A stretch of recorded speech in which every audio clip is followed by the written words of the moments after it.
Hazelnut Mocha Muffin tops are best baked in a shallow 4-inch muffin top pan. This creates a large surface area for a baked sugar crust with a moist and tender cake inside.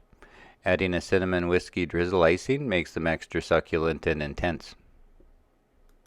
To make a small batch of hazelnut milk, soak 70 grams or a half cup of hazelnuts overnight. Then blend the hazelnuts with 375 grams fresh water and a medjool date.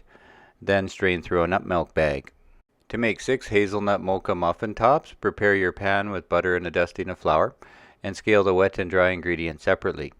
For the dry ingredients, mix 115 grams flour, 80 grams sugar, 25 grams brown sugar, 30 grams cocoa powder, 2 grams baking powder, and a gram of salt, leaving a little well in the center for the wet ingredients. Then mix with a fork 50 grams hazelnut milk, 25 grams hazelnut oil, 60 milliliters or 2 shots of espresso, and 2 eggs. Then pour into the well.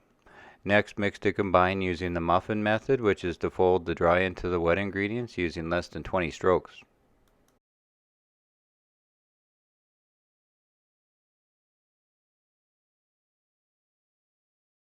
Then portion the batter into the prepared pan and bake at 375 degrees Fahrenheit for 20 minutes. Serve the hazelnut mocha muffin tops the same day they are baked as is, or with a cinnamon whiskey drizzle icing, which is to dissolve 50 grams of cinnamon icing sugar with 5 grams of whiskey and 10 grams of hazelnut milk. Then mix until smooth and spread a generous layer over top.